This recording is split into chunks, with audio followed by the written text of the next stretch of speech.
La pollution est un terme courant auquel nos oreilles sont habituées. Nous entendons parler des différentes formes de pollution et en parlons dans les médias. La pollution est devenue un grave phénomène, spécialement la pollution atmosphérique, qui menace notre planète. Mais comment en sommes-nous arrivés là? C'est ce que nous allons voir tout au long de cette vidéo. Donc on peut diviser les causes de ce fléau en causes naturelles et causes anthropiques qui demandent l'intervention de l'être humain. Les causes naturelles. Premièrement, feu de forêt. Un feu qui se déclare dans une zone fortement infestée de végétation par des causes naturelles est appelé feu de brousse et constitue une source naturelle très importante de pollution atmosphérique. Les incendies de forêt ont plusieurs causes et le fait est qu'ils sont causés naturellement sans aucune intervention humaine. Ces incendies se propagent très rapidement et libèrent des polluants tels que la fumée et le monoxyde de carbone dans l'atmosphère. Bien que le monoxyde de carbone soit présent en petite quantité dans les corps vivants, il peut être de nature toxique lorsqu'il est inhalé en plus grande quantité. Les incendies de forêt entraînent également des changements météorologiques et des cyclones imprévisibles, entraînant de lourdes pertes en vie humaine à long terme. Deuxièmement, éruption volcanique. Un volcan est une fissure ouverture à la surface de la Terre d'où s'échappe régulièrement de la lave et des cendres volcaniques. Il existe aujourd'hui plusieurs volcans actifs sur la planète et avec la pollution de l'air qu'ils provoquent, ils peuvent également constituer une source de danger pour les formes de vie. Le dioxyde de carbone et le dioxyde de soufre sont les principaux gaz libérés lors des éruptions volcaniques, et ils sont des conséquences désastreuses sur l'atmosphère terrestre et sur toutes les formes de vie qui y résident. D'autres gaz tels que le sulfate d'hydrogène, le chlorure d'hydrogène, le fluorure d'hydrogène, le monoxyde de carbone, les hydrocarbures halogènes et certains chlorures de méthane sont également libérés dans l'atmosphère en petites traces. Les matériaux libérés entraînent également des pluies acides dans de nombreuses régions et les cendres volcaniques qui en résultent perturbent les déplacements en avion et de nombreuses autres activités. Les récentes éruptions au-dessus de l'Islande en 2010 ont également entraîné plusieurs restrictions de trafic aérien en Europe. Après les causes naturelles, les activités humaines sont l'une des principales sources de pollution de l'air et du réchauffement de la planète qui en résulte. C'est l'utilisation des produits émettant des émissions ainsi que certaines activités qui constituent des polluants. De telles activités humaines polluent non seulement l'air extérieur, mais aussi l'air intérieur. En fait, selon l'environnement à la protection agencée des États-Unis, l'air intérieur est 5 fois plus pollué que l'air extérieur. Deuxièmement, les travaux agricoles.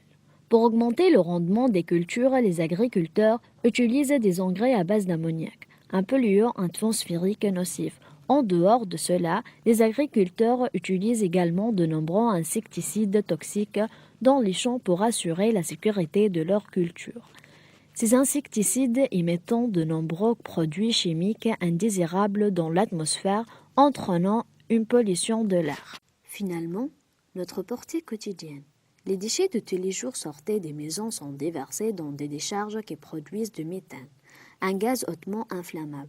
Le méthane peut provoquer de composés explosifs lors de sa réaction avec l'air. Dernier point, mais non le moindre, les mauvaises habitudes comme fumer, narguilé, et vapotage et brûler des biscuits sont aussi des causes concrètes. Pas moins de 92% de population mondiale respire un air trop pollué par les particules fines selon l'OMS.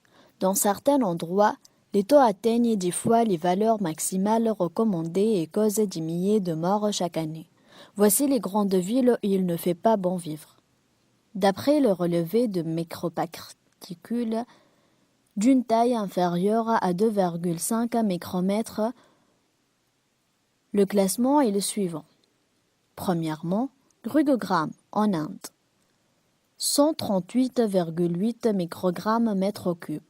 Ghaziabad en Inde, 135,2 microgrammes mètre cube. Troisièmement, Faisalabad Au Pakistan, 130,4 microgrammes mètre cube. Quatrièmement, Faridab.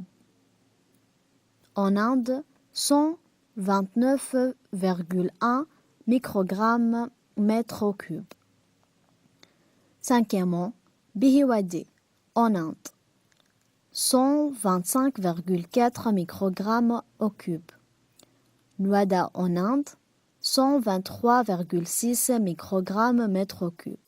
Septièmement, Patan en Inde, 119,7 microgrammes mètre cube.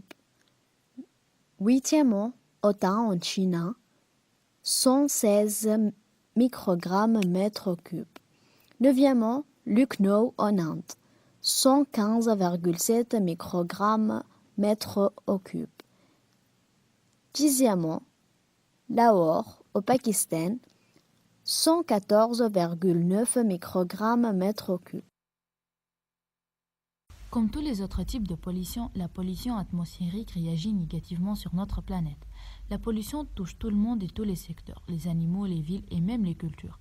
Elle peut causer des problèmes cardiovasculaires, des allergies. Les personnes les plus vulnérables sont les enfants et les personnes âgées. Ainsi que ses graves conséquences sur la purification d'air que nous respirons. Aussi, elle peut causer les migrations et la mort de certaines espèces, à cause d'une pollution insupportable qui rend la ville inhabitable. La pollution d'air peut également entraîner une réduction de la croissance des plantes, même sans dommages visibles, et l'accumulation des gaz dans l'atmosphère génère également des problèmes environnementaux aux conséquences tristement connues, pluie acide et réchauffement climatique. Parmi les conséquences qu'on vient d'y parler, l'acidification. Les réactions chimiques impliquent du polluant atmosphérique, peuvent créer des composés acides, peuvent nuire à la végétation et aux bâtiments.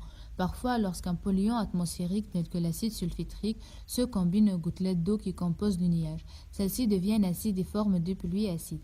Lorsque des pluies acides tombent sur une zone, elles peuvent tuer des arbres et nuire aux animaux, aux poissons et aux autres espèces sauvages.